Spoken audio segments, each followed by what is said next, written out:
അങ്ങനെ വരുമ്പോൾ ഈ വെഞ്ചർ സ്റ്റുഡിയോ ഞാനിങ്ങനെ കേട്ടു ടാൽറോപ്പിന്റെ ഈ ഡിസ്ട്രിബ്യൂട്ടഡ് ഡെവലപ്മെന്റിൽ സാർ ഈ വെഞ്ചർ സ്റ്റുഡിയോയ്ക്കുള്ള ഒരു ഇമ്പോർട്ടൻസ് എന്താണ്? അതെ, നമ്മളിപ്പോൾ മനസ്സിലാക്കേണ്ടത് ഇപ്പൊ നമ്മൾ ഒരു സ്റ്റാർട്ടപ്പ് തുടങ്ങാൻ അല്ലെങ്കിൽ ആ സ്റ്റാർട്ടപ്പിന് വേണ്ട ഇനിഷ്യൽ സെറ്റപ്പ് എല്ലാം ഈ ഡിസ്ട്രിബ്യൂട്ടഡ് ക്യാപിറ്റൽ മെക്കാനിസത്തിലൂടെ ചെയ്തു.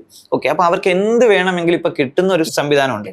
ഓക്കെ, എന്നിരുന്നാലും ഇനിയും ഈ സ്റ്റാർട്ടപ്പുകൾക്ക് ഓപ്പറേഷണൽ എക്സ്പെൻസ് ഉണ്ടായിരിക്കുമല്ലോ. ഇതിന്റെ റെന്റ്, ഇൻഫ്രാസ്ട്രക്ചർ റെന്റൽ കാര്യം, സ്റ്റാഫിന്റെ സാലറി കാര്യങ്ങൾ, ഇങ്ങനെയുള്ള സംവിധാനങ്ങളെല്ലാം ഉണ്ടായി. അപ്പം ഈ ഒരു പ്രഷർ ആരുടെ മണ്ടയിൽ സ്റ്റാർട്ടപ്പിലേക്ക് വരാതിരിക്കാനാണ് സെക്കൻഡ് ലെയർ ടാൽറോപ്പ് ഒരു വെഞ്ചർ സ്റ്റുഡിയോ മെക്കാനിസം ഡെവലപ്പ് ചെയ്തത്. ടാൽറോപ്പ് ഒരു 150 CR ഒരു കൺസോർഷ്യമാണ് വെഞ്ചർ സ്റ്റുഡിയോ ചെയ്തത്. ലോങ് ടൈം സ്റ്റാർട്ടപ്പുകളിൽ ഇൻവെസ്റ്റ് ചെയ്യുന്ന ആളുകൾ എന്ന് പറഞ്ഞാൽ ഇന്ന് ഇൻവെസ്റ്റ് ചെയ്ത് അടുത്ത മാസം പ്രോഫിറ്റ് കിട്ടണമെന്നില്ല.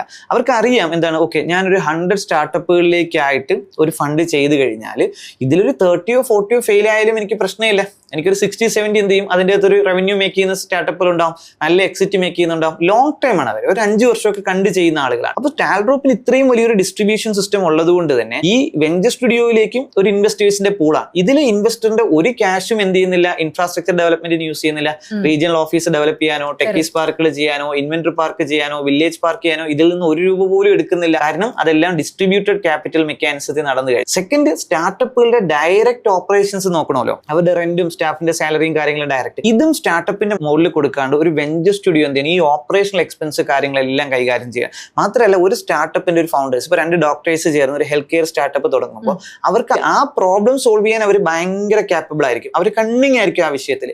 പക്ഷെ അവർ അഡ്മിനിസ്ട്രേഷനിൽ വീക്കാണ്, അവർ ഹ്യൂമൻ റിസോഴ്സിൽ വീക്കാണ്, അവർ ലീഗലിൽ വീക്കാണ്, അവർ അക്കൗണ്ടിങ്ങിൽ വീക്കാണ്, അവർ മാർക്കറ്റിംഗിൽ വീക്കാണ്, അവർ ടെക്നോളജിയിൽ വീക്കാണ്. അപ്പൊ ഇങ്ങനെ ടാൽറോപ്പ് എന്ത് ചെയ്തു, നമ്മുടെ വെഞ്ചർ സ്റ്റുഡിയോ അണ്ടറിൽ ഒരു 12 സർവീസ് കമ്പനികൾ സെറ്റപ്പ് ചെയ്തു. എന്താണ് കോമൺ ആയിട്ട് വേണ്ടത്, നമ്മുടെ ഏതൊരു സ്റ്റാർട്ടപ്പിനും കോമൺ ആയിട്ട് വേണ്ട എന്ത് സർവീസ് ഉണ്ടെങ്കിലും അത് അവർ ചെയ്ത് കൊടുക്കും, സർവീസ് ചാർജ്. അപ്പൊ ആ സർവീസ് ചാർജ് ആര് കൊടുക്കും, സ്റ്റാർട്ടപ്പ് കൊടുക്കണ്ട, ഈ വെഞ്ചർ സ്റ്റുഡിയോ കൊടുത്തോളും. അപ്പോൾ ഓരോ സ്റ്റാർട്ടപ്പിന് വേണ്ടി ഈ സർവീസ് എക്സ്പെൻസ് വരികയാണെങ്കിൽ ഈ വെഞ്ചർ സ്റ്റുഡിയോ കൊടുത്തു വെക്കും. അപ്പൊ സ്വാഭാവികമായിട്ടും ഈ സ്റ്റാർട്ടപ്പുകൾ എന്ത് ചെയ്താൽ മതി, വളരെ സസ്റ്റൈനബിൾ ആയിട്ടുള്ള നോമിനൽ ആയിട്ടുള്ള റവന്യൂ ജനറേറ്റ് ചെയ്താൽ മതി. കാര്യം വെഞ്ചർ സ്റ്റുഡിയോനെ ട്രീറ്റ് ചെയ്യാൻ വേണ്ടിയിട്ടുള്ള സംവിധാനം, അവരുടെ ഡയറക്റ്റ് സ്റ്റാർട്ടപ്പ് ഓപ്പറേഷൻ നോക്കാൻ വേണ്ടിയിട്ട്. കാര്യം ഈ സ്റ്റാർട്ടപ്പിന് ഇപ്പൊ എന്തില്ല, ക്യാപിറ്റൽ പ്രഷർ ഇല്ല, അത് ഡിസ്ട്രിബ്യൂട്ടഡ് ക്യാപിറ്റലിൽ പോയി.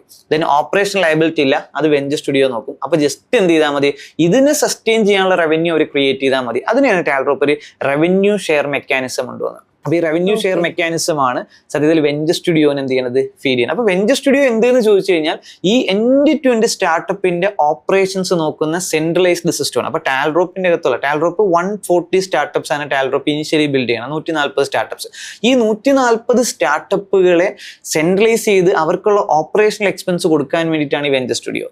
ഇവർക്കുള്ള എൻഡ് ടു എൻഡ് സർവീസ് കൊടുക്കാൻ വേണ്ടിയിട്ടാണ് ഈ സർവീസ് കമ്പനികളെ മോണിറ്റർ ചെയ്യുന്നത് ഈ വെഞ്ചർ സ്റ്റുഡിയോ ആണ്. അപ്പൊ ഈ വെഞ്ചർ സ്റ്റുഡിയോ ഉള്ളത് കൊണ്ടാണ് ടാൽറോപ്പിന്റെ സ്റ്റാർട്ടപ്പുകൾ സെക്കൻഡ് ലയബിലിറ്റിയും വരാത്ത. ഓൾറെഡി നമ്മുടെ ഈ ക്യാപിറ്റൽ ലയബിലിറ്റി ഡിസ്ട്രിബ്യൂട്ടഡ് ഒഴിവാക്കി കൊടുത്തു, ദെൻ ഓപ്പറേഷൻ ലയബിലിറ്റി വെഞ്ചർ സ്റ്റുഡിയോയും ഒഴിവാക്കി കൊടുത്തു. അപ്പൊ ഇനി എന്ത് ചെയ്താൽ മാത്രം മതി, ജസ്റ്റ് റവന്യൂ മേക്ക് ചെയ്താൽ മതി. ആ റവന്യൂ മേക്ക് ചെയ്യാൻ ഇത്രയും പവർഫുൾ ഡിസ്ട്രിബ്യൂഷൻ സിസ്റ്റം ഇരിക്കല്ലേ.